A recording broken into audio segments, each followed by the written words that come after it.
What if humanity's greatest weapon against an alien invasion was a quick-witted tech geek armed with nothing but sarcasm and duct tape? Picture a world where a bored office worker outsmarts cosmic conquerors, turning their tech into Earth-saving antics. Ready for alien drones crashing and a showdown that's as hilarious as it is heroic? By the last page, you'll understand why underestimating humans is cosmic comedy gold.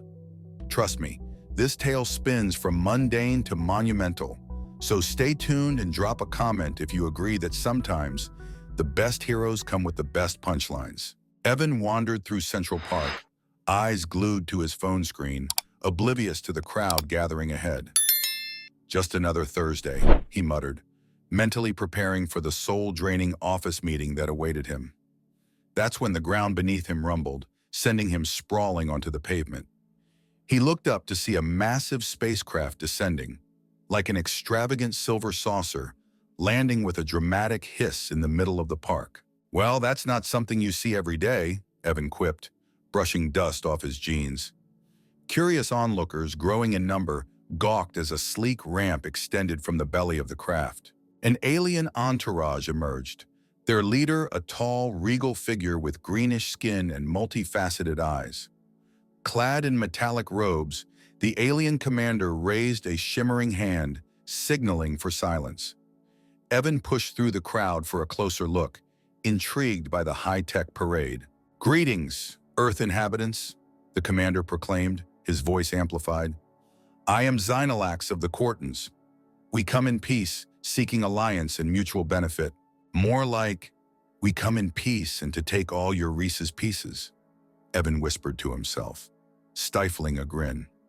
His sarcasm was his shield, a habit developed over years of monotonous cubicle existence. The crowd buzzed with excitement and trepidation. Children pointed and parents whispered.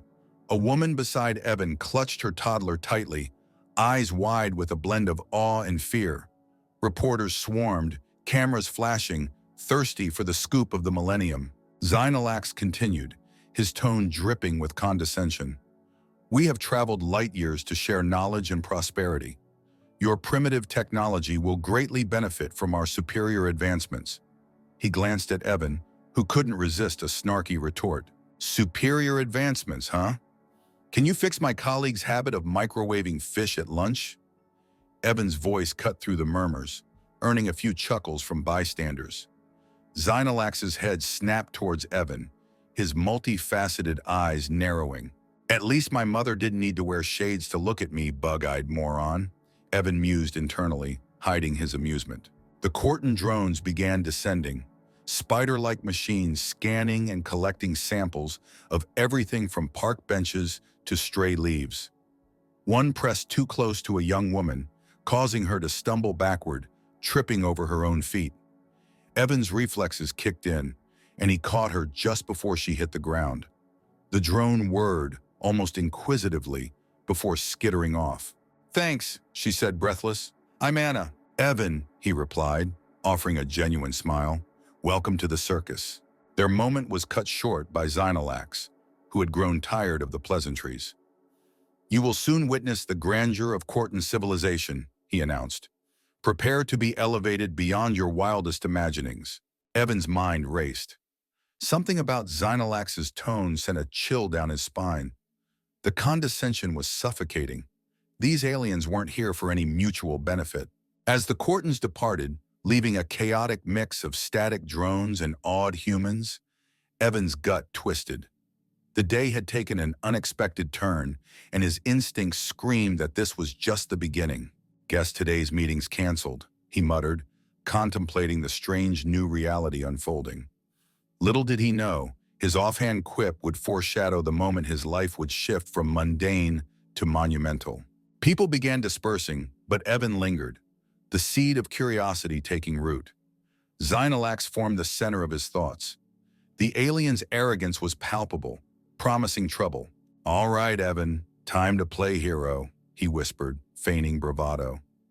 The challenge was set, and his dark humor masked the brew of nerves and excitement churning within. As the sun dipped, Evan found himself staring at the spaceship, heart racing with anticipation and dread. Whatever the Courtons wanted, he'd make sure they didn't get it without a fight. The park grew quieter, but the atmosphere was charged, electric. Evan turned and walked away, thoughts spiraling, heart pounding, stepping into a future uncertain but undeniably changed.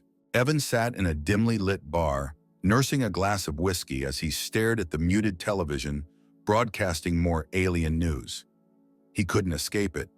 Courtons were everywhere, on TV, in newspapers, and even dominating social media feeds.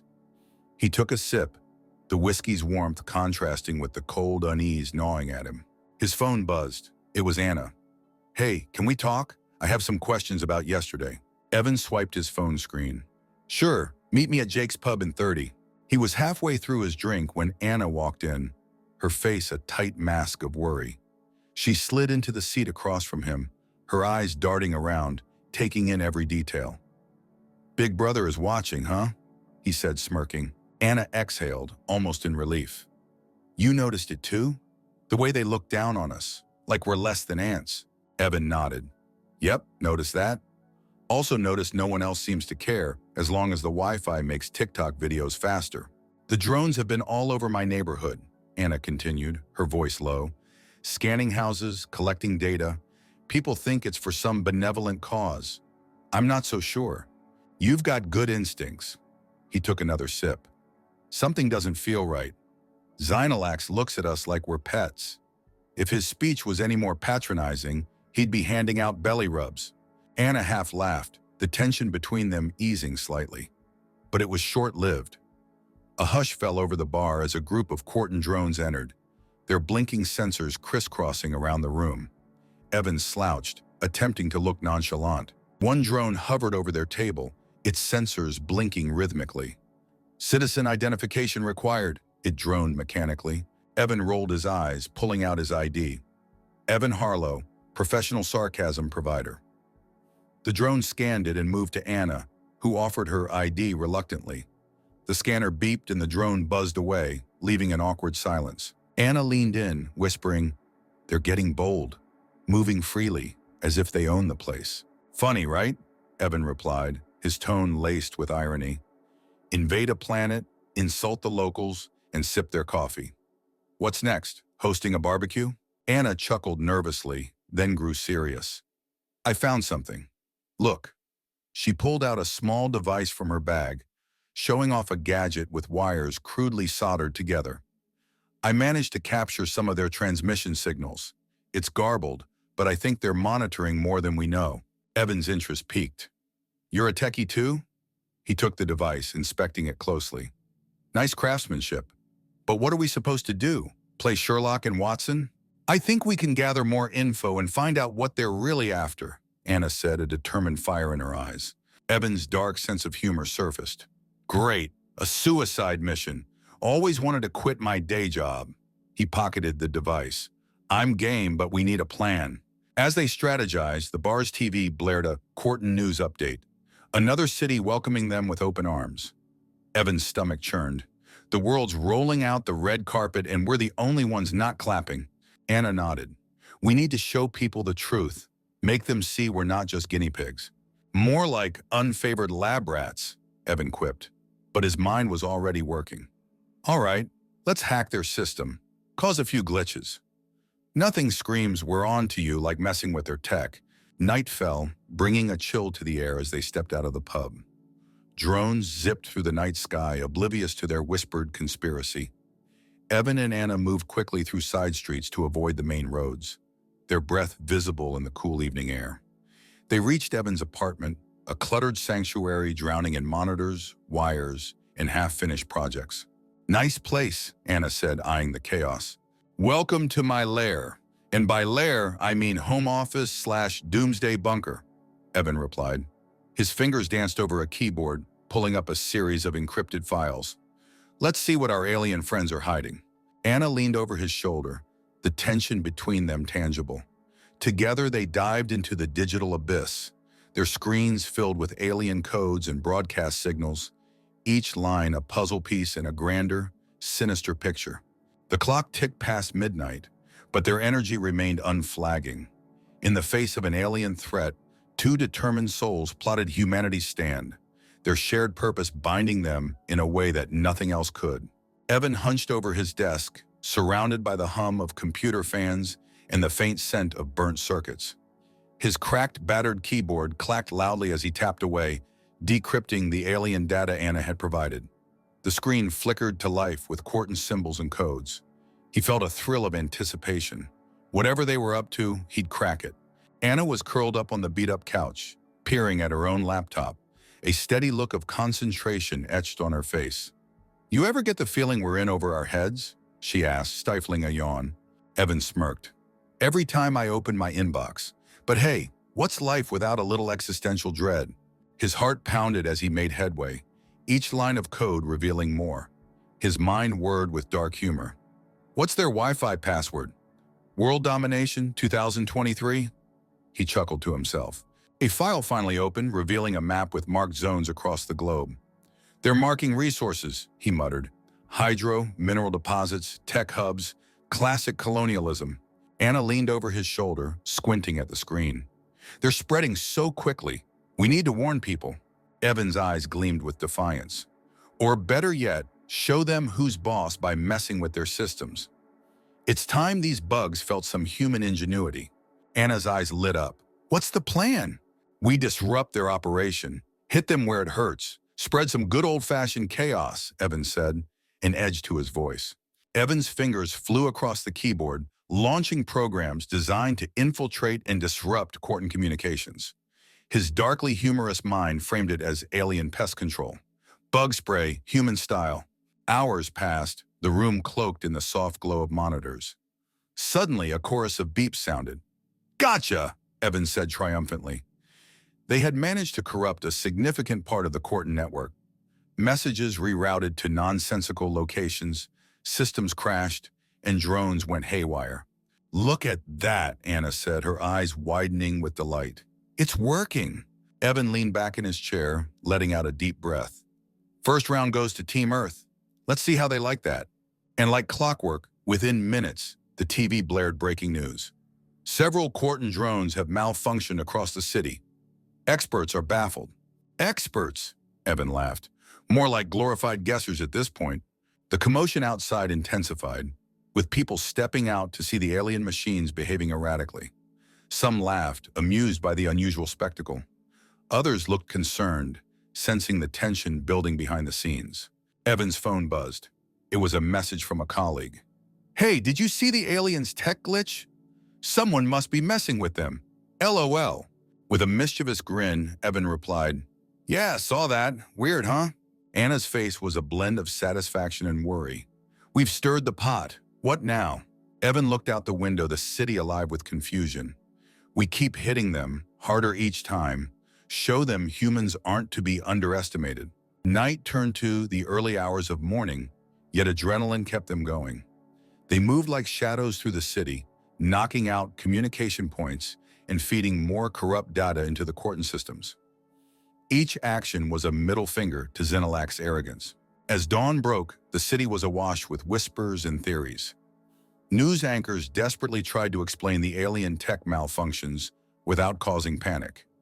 Evan glanced at Anna, who looked exhausted but invigorated. "Ready for the next round?" he asked, voice laced with determination. Anna smiled, a steely resolve in her eyes. "Bring it on!" Evan's mind raced, cycling through possible next steps. His dark humor broke through. "You ever think we'll be famous for this? Heroes or the biggest pranksters in history?" Anna chuckled, shaking her head. "Either way, at least we're not sitting on the sidelines." Evan felt a surge of pride. They had begun to tilt the scales, proving that human ingenuity wasn't to be trifled with. The Quartons would learn the hard way.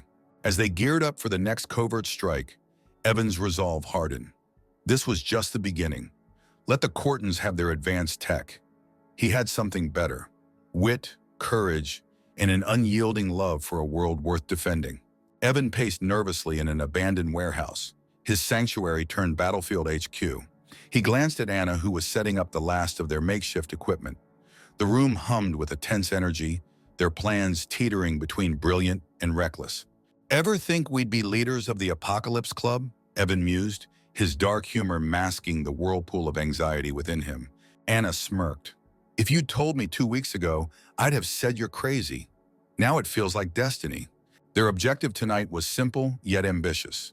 Disrupt the main Quarton command hub. A critical task with little room for error. They were no longer just hackers, they were soldiers, guerrilla fighters on a digital front line. Everything connected? Evan asked, eyeing the network of wires and screens sprawled across the warehouse. Good to go, Anna confirmed, her fingers hovering over the keyboard. You ready for this? Evan took a deep breath. Sure, just another day wrecking alien tech. No pressure. His heart, though steady, echoed in his ears like a war drum. The clock struck midnight. A signal flashed on Evan's screen. That's our cue, he said. His voice carried an epic calm that belied the swirling chaos within. Their synchronized attack began. Anna's fingers danced over her keyboard, deploying viruses designed to cripple Quarton defenses. Evan monitored the infiltration, his eyes scanning for anomalies. The warehouse lights flickered, reflecting the intensity of their digital war. Suddenly, a sharp alert. We've been detected, Anna exclaimed, not quite panicked but close. Evan glanced at the screen. Quarton's security protocols activated, counteracting their efforts. All right, time for Plan B. His fingers moved swiftly, activating contingency scripts. You didn't think it'd be easy, did you? Outside, the night air grew colder, the city quiet, unaware of the silent battle raging within its shadows. Evan's mind raced. We have to stay ahead, adapt or die. Meanwhile, drones scanned the perimeter of the warehouse. Their low hum became an ominous underscore. Evan caught their movement on one of the screens. They've found us, he muttered. Anna looked up, worry etched on her face. What now? Evan grinned, a defiant spark in his eyes. We improvise. Time for some offline chaos. He grabbed a makeshift EMP device crafted from scavenged electronics and a car battery. Let's give them a proper welcome. They moved quickly, Evan deploying the EMP at strategic points around the warehouse's perimeter. Okay, when I say go, hit the switch. Anna nodded, her focus intense. Ready? The drones drew closer, their lights penetrating the thin walls. Evan steadied himself. Now! Anna flipped the switch. A pulse radiated outwards, and the drones sputtered, then dropped from the sky like mechanical meteors. Ha! Take that, you flying toasters! Evan's voice was a mix of triumph and grim determination. Inside, their screens flickered back to life. The temporary blackout lifted. Systems are back up, Anna confirmed. We're still in the game. We're never out, Evan replied, his voice an epic assertion against the odds. Another alert flashed, this time a success signal. We're in, Anna announced. Their mainframe is exposed. It's time. Evan's fingers flew over the keyboard, deploying a final, decisive virus. The screen filled with alien symbols, then went dark. Mission accomplished, he said, pulling back from the console. Xylax is going to have one heck of a morning. Anna smiled, a mix of relief and adrenaline. We did it. Evan's heart pounded, not with fear, but with the thrill of victory. His dark humor bubbled up. Well, who knew the end of the world could be so exhilarating? They stood in the warehouse, surrounded by the aftermath of their battle, as the early signs of dawn crept through the cracked windows. Their fight was far from over, but they had made a dent, shown the Quartons that humanity wouldn't roll over. Evan looked at Anna, a feeling of camaraderie solidifying. Ready for round two? She grinned, exhaustion forgotten. Always. The warehouse, still humming with residual energy, felt almost alive, bearing witness to their stand. Evan's mind buzzed with plans, each one a step closer to freeing their world. With resolve hardening into outright defiance, he faced the dawn, knowing that for humanity, the fight had truly begun. Evan stood on the rooftop of the dilapidated warehouse, the early morning air crisp against his skin. The city below was beginning to stir, unaware of the invisible battle that had raged through the night. He gazed at the horizon, a sense of grim satisfaction bubbling within him. Well, world, you're welcome, he muttered, his dark humor a comforting habit. The door creaked open, and Anna joined him, a determined look in her eyes. The virus is spreading, she said. It's hitting every Quarton system like wildfire. They should have upgraded their antivirus software, Evan quipped, unable to resist. He then turned serious. This is it. We've taken the first step. Time to see it through. Anna nodded. What's next? Next, we rally the troops. Evan's voice was resolute. People need to know they have a fighting chance. We're not just passive spectators in our own invasion. He pulled out a small radio transmitter, rigged to broadcast over multiple frequencies. They'd used the same device to hack Corton communications, and now it would help unite humanity. He adjusted the dials, clearing his throat. Citizens of Earth, he began, voice steady. This is Evan Harlow. You don't know me, but I need you to listen. The Cortons are not our saviors. They're invaders, and it's time we showed them what it means to underestimate humanity. Anna watched, respect shining in her eyes. Evan continued. We've managed to disrupt their operations. They're vulnerable, and now's our chance to strike. Resist, fight back, use whatever you can. We are not helpless. He released the button, letting out a breath he didn't realize he'd been holding. Message sent. Now we wait. Anna smiled. You're pretty good at this hero stuff. Just winging it, Evan replied, a hint of a grin on his lips. But thanks. Within hours, the response was overwhelming. Citizens began to mobilize, taking down drones, sabotaging supply lines, and spreading the truth. Reports of small victories started to pour in. The tide was turning. Evan monitored the progress from their impromptu command center. His heart swelled with pride. People were rising to the challenge, finding strength in their shared defiance. Maybe humanity had a fighting chance after all. A sudden, urgent beeping drew his attention to the monitor. Xenolax's face filled the screen, a mask of barely contained rage. Evan Harlow, he spat, you have meddled in affairs far beyond your comprehension. This rebellion will be crushed, and you will pay the price. Evan leaned in, his dark humor overflowing. Sorry, Zinni, didn't catch that. You're breaking up. He cut the transmission, turning to Anna. Well, we've officially pissed him off. Good. Anna laughed, a genuine relieved sound. He didn't expect us to fight back. Arrogance was his first mistake. Evan's expression hardened. Underestimating us was his last. An alert flashed. The main control center of the Corton operations was vulnerable. This was their chance to deliver a decisive blow. Suit up, Evan said. We're finishing this. They moved quickly through the city, the air charged with the energy of resistance. They reached the Corton Command Center, a towering monolith of alien technology. Guards patrolled but were sparse, a sign of disrupted communications. Evan and Anna made their way inside, evading detection with the skills they'd honed over the past few days. They reached the core control room. Time to end this, Evan whispered, initiating the final override sequence. As the system collapsed, alarms blared. Corton reinforcements rushed in, but it was too late. The command center went dark, a symbolic end to the Corton's hold. Xenolax himself appeared, fury incarnate. You dare defy us? Evan stepped forward, his voice calm and resolute. We dare, and we win. In the ensuing chaos, Evan and Anna fought with every ounce of strength. The air crackled with tension and determination. Finally, with a decisive blow, Xenolax was subdued. His reign of arrogance toppled. The city erupted in cheers as news spread. Humanity had triumphed. Evan, breathing heavily, looked at Anna. We did it, Anna smiled, exhausted but shining with victory. Together, Evan glanced at the rising sun, feeling a sense of peace for the first time in days. Here's to humanity. We might be flawed, but we're damn resilient. In the aftermath, people began to rebuild, a newfound unity binding them. Triumphant but humbled, Evan knew their fight was far from over. Yet, for the first time, hope felt tangible, within reach. As he and Anna walked through the city, now a beacon of resistance, Evan's dark humor surfaced one last time. Guess we showed the universe what humans are made of. Anna laughed. We sure did. Evan grinned, a hero in his own right, ready for whatever came next. The future was uncertain, but together they had proven that humanity could rise and fight, no matter the odds.